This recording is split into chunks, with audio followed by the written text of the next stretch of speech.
தீபமாகி ஜோதியின் சுடராகி சுடர்மணி விளக்காய் நின்று எல்லாம் அல்ல இறைவனுக்கு என் முதல் வணக்கம். யார் அங்கே? என்னடி பண்ற? அரண்மனை விட்டு அப்படி என்னடி வேற? வாடி, சீக்கிரம் தனியா இருக்க வாடி.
சர்க்கார் வீதியில இப்படி உட்காந்து அசிங்கம் பண்றியா? போலீஸ் வந்தா புடிச்சுன்னு போய் லாக்கப்ல உள்ள தள்ளி கும்மு கும்முன்னு குத்துவான். என்ன பண்ணீங்கடா? போலீஸ் புடிச்சு முடுவான் பாப்பா. போலீஸ் வருவாங்க. ஏய், உன்னை புடிச்சு போய் லாக்கப்ல தள்ளி கும்மில் கும்மில் குத்துவாங்க. ஒண்ணு கடிக்கிறாரு. நான் கை வச்சுக்கிறேன். சின்ன வயசுல கை ஜெயிப்பாங்க. நம்ம முதல்ல கை ஊசி வச்சாங்க. சாப்பிடுறியா?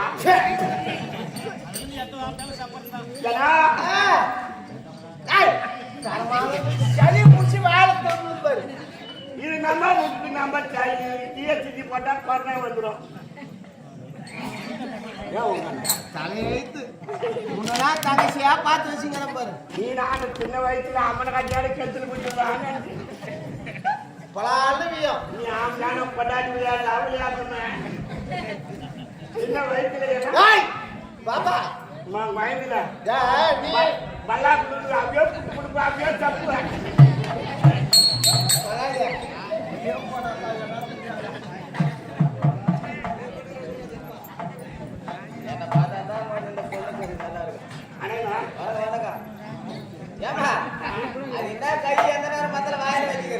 கை வைக்கிறது கையில வைக்க கூடாது. கையில வைக்க கூடாது.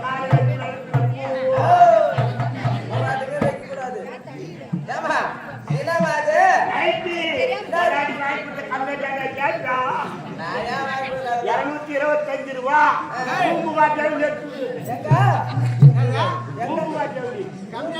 பூம்புகார் தேவலி ஊம்புகார் தேவலி இல்ல. உன்னை பார்த்தா இப்படி சொல்லணும்க்கா. ஏமா நீ எதுக்கு மாதிரி தேவைப்படுது? இது இல்லாது 75 வயசு கேள்வி உடத்த போட்டு ஏறி வேலைக்கு போறான். 4 நாளா நைட் ஒரே ஊர்ல உன்னை பார்த்து பாபா பாபா உன்னை பார்த்துட்டு நாடு எழுந்து மசாலா இருக்கிற கிராமத்துல இருக்கிற பொங்கலுக்கு ஒருத்தர் கூட இந்த நைட் போட மாட்டாங்க. போய் தண்ணி குடிச்சு வச்சுக்கோ. 4 மைனரா நீய குடிச்சு நாயா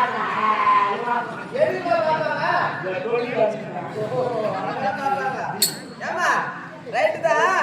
அது என்ன நாங்க இது வச்சுக்கிறாங்க. வாப்பன் டோர் பைனி பால் குடிச்சு. ஓ ரைட்டு தான் ரைட்டு தான். தெரியாமா கத்துக்கலாம். ஏமா அது நீ கேட்டு விட்டு அங்கன்னா ஒண்ணுமே காணோம். எங்க வீட்டுக்காரன் பால் அடிச்சுட்டு ஒயிட் சாப்பிட மசாஜ் ஒயிட் சாப்பிட்டே பார்த்துட்டான். நான் போய் எள்ளுக்காப்புல கவுண்ட் அடிச்சு பட்டுக்கும் போது மொத்தம் செல்லி வச்சிச்சு. ஓ செல்லி வச்சிச்சு. எனக்கு எதுவுமே தெரியல. போய் வந்து பார்த்தா ரத்த பீரிட்டு அடிக்குது. டாக்டர் போனேன். ஊசி போட்டு மாத்திரை போட்டு ஆப்ரேஷன் பண்ணி விட்டான். ஊரியா போட்டு பாக்குறேன், காம்பியாச்சு போட்டு பாக்குறேன், ஜிஏ போட்டு தலைக்கிற வந்து கூட போட்டு பாக்குறேன், துளுக்கு மாட்டேன். ஏமா இந்த மொத்த மருந்து போட்டு பார்த்து துளுக்கல. 2 அடி உரங்குது. நான் போட்டு துளுக்கு போட்டாலுமா அடி உரமே போடு.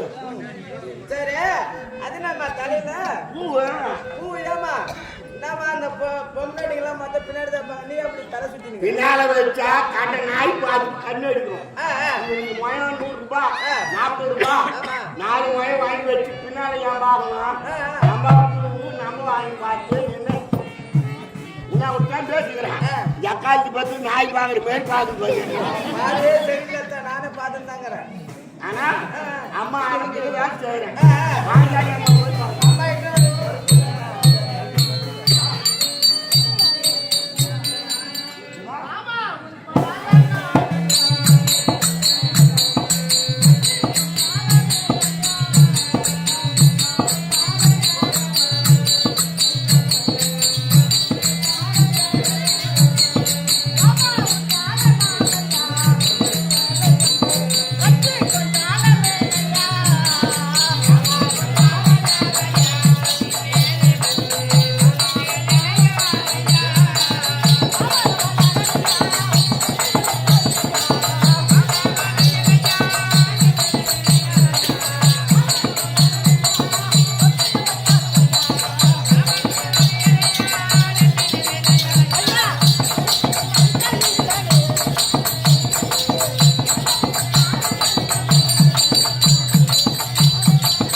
எப்படி அவசரமா ஓடி ஆடுறீங்களா?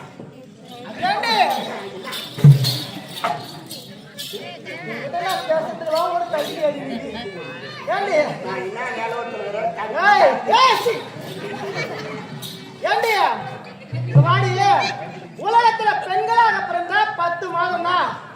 அதுனா உனக்கு 11 மாதம். அதுவும் வயிறு உருண்டியா இருக்கும். இது என்ன பிடிக்குது? வயிறு தூக்கி தூக்கி அடிக்குது.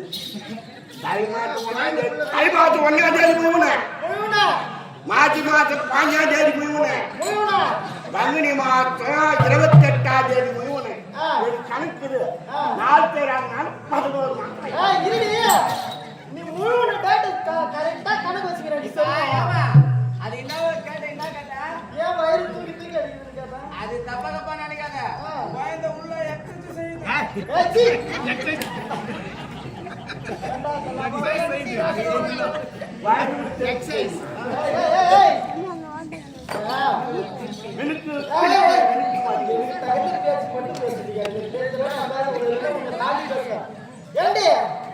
இது அப்படியே ரூபாய் எப்ப கையில அப்ப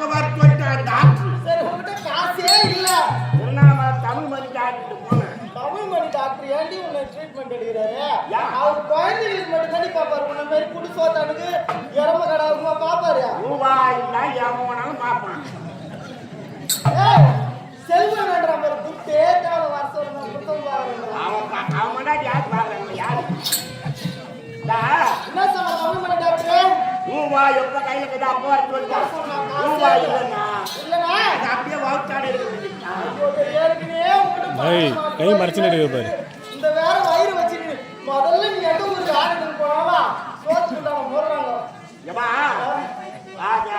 ரூபாய் வச்சுக்கா இல்லனா வயிற்று காமிக்காத அமுக்கு அமுக்கு அப்படியே அமுக்கு.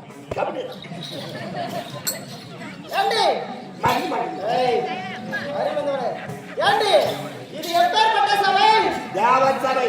அப்படின்றா இந்த தேவ சபையில வந்தாலும் ஒரு பெண்கள் என்றா எப்படி தெரியுமா? எப்படியா? அச்சம், மடம், ஞானம், பயிற்சி என்று சொல்லக்கூடிய 4 வகை குணங்கள் பொருந்தி வரணும். எனக்கு பைப்பு இல்லையா? இதான் சொல்ற பைப்பு இல்லையா? பயிர்ப்புக்கும் பயிர்ப்புக்கும் வித்தியாசம். பயிர்ப்பு ஏமா எனக்கு வாயில வராது. வாயில இருந்தா வரும். நானா அந்த அம்மாக்கு எல்லாமே நீ சொல்லிட்டு வந்துக்கலாம். ஆனா ஒண்ணு மட்டும் தான் அது இல்லையா? எதுக்கா? அந்த பைப்பு மட்டும் இல்லையா?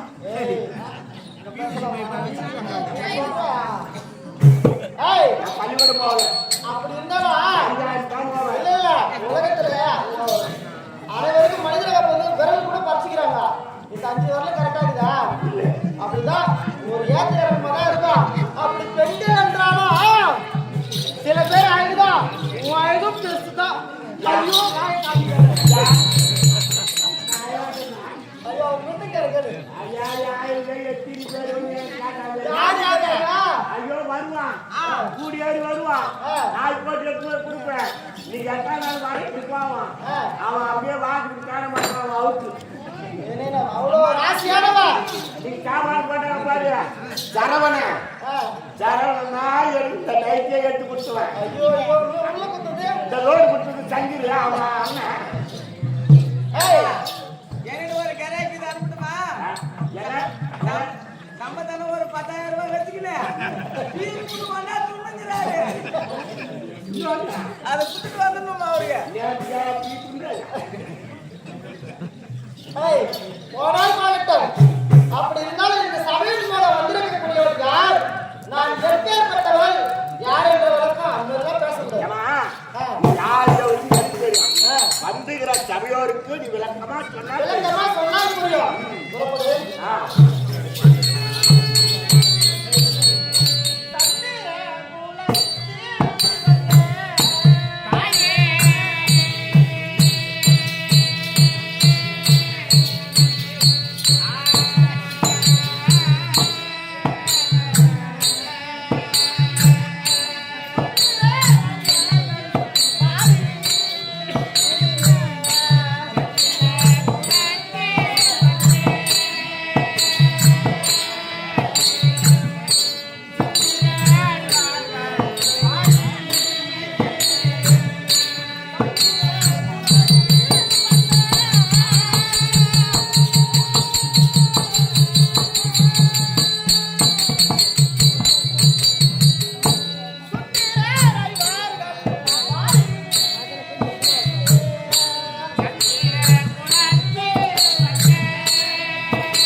அப்பப்ப காணாம போயிரு. சபையில நான் தனியா இருக்கிறேன்ல.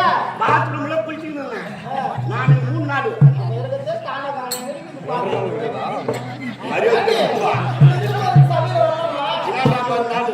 பாவாடியா இருக்கிற பாத்ரூம்ல வாரியாடி அப்படியா? ஏய் அதுனா வாயில ரசிக்கோ. ஐயோ நான் யாரென்ற விளக்கம் சந்திரகுல வம்சத்திலே சுந்தரமாக அவதரித்த பாண்டு மகாராஜருக்கும் குந்தமாதேவி அம்மையாருக்கும் 5 ராஜாக்கள் பிறந்தார்கள் அல்லவா? அன்னவருக்கு மனைவியாக விளங்கக்கூடிய நான் தான் திரௌபதி என்று அழைப்பார்கள். அப்படி இருந்தாலும் நான் எங்கே பிறந்து வந்திருக்கிறோமா?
ஏய், ஏய், ஏய்.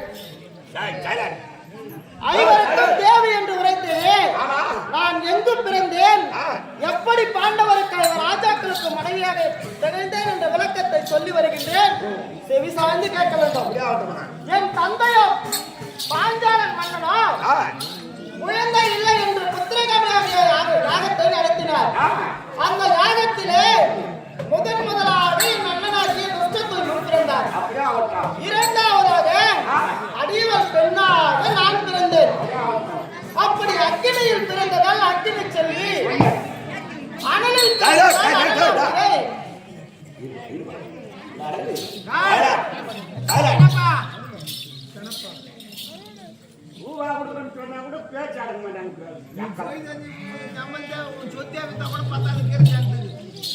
ஏய், ஏய், என்னடா இதுதான் சவுண்ட் அதிகமா சரியே பாக்கல. அப்படி என்று பெயர் பெற்று வளர்ந்து வருகின்றேன். அப்படி இருந்தாலும் என் பிறவியில எதற்காக பெண்ணாக பிறந்தேன்? உன் ஜென்மத்திலே எப்படி பிறந்த சிறுவருமா? உன் ஜென்மத்திலே நலச்சக்கரவர்த்திக்கும் நலத்தமிழந்தி அம்மையாருக்கு மகளாக நலாயினி என்று பெயர் பெற்றேன். அப்படி பெயர் பெற்று சீரும் சிறப்போடு என்னோட இடத்துல வாழ்ந்து வரும் நேரத்திலே கன்னி பருவம் நீக்கி மங்கை பருவம் அடைந்தவுடனே எனக்கோ திருமணம் செய்து வைத்தார்கள். யாரை திருமணம் செய்து கொண்டேன் தெரியுமா? கௌகல்ய முனிவர் என்று சொல்லக்கூடிய ரிஷியை திருமணம் செய்து கொண்டேன். அவர் என்னை எதற்காக திருமணம் செய்தார் தெரியுமா? நலாயினி பக்தியில் சிறந்தவள் என்று அவர் கேட்டு, நலாயினி ஒரு பதிவிரதையா அல்லது கணவனுக்கு அடங்கி இருப்பாளா, ஒரு கற்பு கரசியா என்று அண்ணவரை சோதனை செய்ய வேண்டும் என்று ஒரு ரிஷியாகப்பட்டவர் என்னை அவள் பேரின்பத்தை நாடுகின்றாளா அல்லது சிற்றின்பத்தை நாடுகின்றாளா என்பதற்காக என்னை சோதனை செய்வதற்காக திருமணம் செய்தார். என்னை திருமணம் செய்து வாழ்ந்து வருகின்ற நாளத்திலே பல சோதனைகளை மேற்கொண்டார். அந்த சோதனைகளுக்கு உட்பட்டு நானோ பேரின்பத்தையே நாடுகின்றேன், சிற்றின்பத்தை நாடவில்லை என்னவரிடத்திலே. ஒரு நாள் கானகத்திலே நந்தவனத்திலே மலர்களை ஆண்டவனுக்கு பூஜை செய்யலாம் என்று நந்தவனத்திலே மலர்களை பறிக்கும் பொழுது அன்னவர் என்ன செய்தார் தெரியுமா? இவள் பேரின்பத்தை நாடுகின்றாளா அல்லது சிற்றின்பத்தை நாடுகின்றாளா ஒரு ரிஷி பத்தினி அல்லவா என்று சோதனை செய்வதற்காக அவர் என்ன செய்தார்? ஒரு மன்மதன் போல் உருகொண்டு என்னை சேர வந்தார். அப்படி என்னை சேர பொழுதோ நானோ ஒரு கற்பி கரசி என்றால், ரிஷி பத்தினி என்றால், பதி விரதை என்றால், நானே உத்தமி என்றால், என்னை தொட்ட கை கால்கள் எல்லாம் புஷ்டமாக பெருவியாதியாக போகும்படியாக சாபத்தை கொடுத்தேன். அப்படி வந்தவர் கணவர் தான் என்று தெரியாமல் சாபத்தை கொடுத்தவன பெண்ணே, நான் தான் உன்னை சோதனை செய்வதற்காக வந்தேன் என்று தெரிவித்தார். கொடுத்த சாபம் கொடுத்ததாக இருக்கட்டும் என்று அன்னவர் தொழுநோயால் பாதிக்கப்பட்டு அந்நேரத்திலும் அவர் எப்படின்னா பேசுறீங்களா, இந்த தொழுநோயால் இருக்கும் நம்மை எப்படி கவனித்துக் கொள்கிறார் என்று அதிலையும் ஒரு சோதனை வைத்தார். அவர் எங்கெங்கு எந்தெந்த வார்த்தைகளை என்னென்ன கட்டளை இடுகின்றாரோ அத்தன்மை போல நானும் அன்னவருக்கு பதிவிரதையாக அன்னவருக்கு தொண்டுகள் செய்து வந்து ஒரு நேரத்திலே அவருக்கோ ஒரு யோசனை வந்து அந்நாட்டில இருக்கக்கூடிய கமலவதனி என்று சொல்லக்கூடிய தாசியின் மீது ஆசைப்பட்டார். எதற்காக தெரியுமா? தாசியை சேர வைத்திருந்தாங்க. இந்த நலாயினி எப்பேற்பட்டவராக இருந்தாலும் ஒரு கணவன் அடுத்தவனோடு சேரத சம்மதிக்க மாட்டாங்க. ஒரு பொம்பளையா இருந்தா இவள் கணவன் பதிவிரதையாக இருந்தால் இவள் சம்மதிக்கிறாள் என்று அவர் சோதனை செய்தார். என்ன நலாயினி, நீயோ என் வாக்கு தவறாமல் நடந்து கொள்வதாக இருந்தால் நான் அந்த தாசியை சேர வேண்டும் நலாயினி என்று கட்டளையிட்டார். நான் என்ன செய்தேன்? கணவன் சொல்லை மாறாமல் அப்படியே செல்கின்றேன் சாமி என்று கூடையில் சுமந்து கொண்டு கானகத்தின் வழியாக செல்கின்ற பொழுதோ ஆலமரத்திலே ஆணிமாண்ட ரிஷி என்பவர் தவம் செய்து கொண்டிருந்தார் தலைகீழாக. யாரு? ஆலமரத்திலே ஆணிமாண்ட ரிஷி தலைகீழாக தவம் செய்து கொண்டிருந்தார். அவர் தலைகீழாக தான் இருப்பார். ஏனென்றால் அவருக்கோ ஒரு சாபம், சிறிய வயதில திம்பியை பிடிப்பது, அதன் வாளில நூலை கட்டி தொங்க விடுவது. அதனால் அந்த திம்பிகள் கொடுத்த சாபத்தால் அவர் எந்நேரமும் தலைகீழாக தான் தொங்கி நிற்பார். அப்படி இருக்கின்றார். அப்படி இருக்கின்ற பொழுதோ என் கணவரை கூடையில் சுமந்து கொண்டு செல்கின்ற பொழுதோ என் கணவர் கரமோ அன்னவர் கடத்திலே பட்டுவிட்டது. அதை தெரியாமல் கணவனை சுமந்து கொண்ட நானோ, பெண்ணே நலாயினி, கணவன் சொல்ல மீறாமல் கணவன் கரம் என் மீது பட்டதும் தெரியாமல் கூடையில் சுமந்து செல்கின்றாய் அல்லவா, பொழுது விடுவதற்குள் உன் தாலி அறுபடியாக கட்டளையிட்டார். ஒரு சாபம் செய்தேன். நானே பத்தினி என்றால், நானே உத்தமி என்றால் பொழுதே விடியக்கூடாது என்று மறு சாபத்தை கொடுத்தேன். நான் மறு சாபத்தை கொடுத்தேன். அப்படி கொடுத்த உடனே 7 நாட்கள் பகல் 7 இரவு சூரியனே வரவில்லை. தேவர் மூவர் அனைவரும் இது யார் கொடுத்த சாபம் என்று தெரிந்து என்னிடத்தில் முறையிட ஓடி வந்தனர். நான் என்ன செய்தேன்? எனக்கு கொடுத்த சாபத்தை நிறைவேற்றால் நான் அதற்கு விமோசனம் தருகிறேன் என்று தெரிவித்தேன். ஆண்டி மாத்திரை ரிஷி இடத்தில் சென்றனர். சாப விமோசனம் பெற்றனர். என்னிடம் வந்தனர்.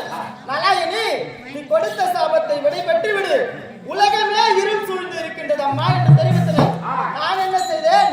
ஒரு பெண்களாக பிறந்தால் காலையில் எழுந்து நேம நிச்சயங்களை முடித்துவிட்டு பகவானுடைய திருநாமத்தை நெத்தியில் பதித்துக் கொண்டு அழகான பசு சாணத்தை கரைத்து பெண்களாக பிறந்தால் காலையில் எழுந்து சூரிய நாராயணமூர்த்தியே வெளியே வா என்று 3 கரம் அந்த ஸ்தானம் தெளித்தால் சூரிய பகவான் கரகரம் என்று வருவார். அதோட சாபம் முடிந்து விடும் என்று சாப விமோசனம் அடித்தேன். இப்போதும் சாமி எதுக்கு தெரிகிறாங்க பாத்திரியா? ஒரு காலத்திலே சூரிய நாராயணமூர்த்தி எதற்காக வந்தார்? காலையில ஒரு பெண்களாக பிறந்தா பசு சாணத்தை கரைத்து காலையில அவ்வளவு சக்தி இருக்குதுடா, பக்தியோட தெரிந்தா அப்படி சாப விமோசனம் பெற்று வருகின்ற போதுதான் தாசியிடத்திலே கொண்டு சென்று அன்னவர் என்ன தெரிவித்தார்?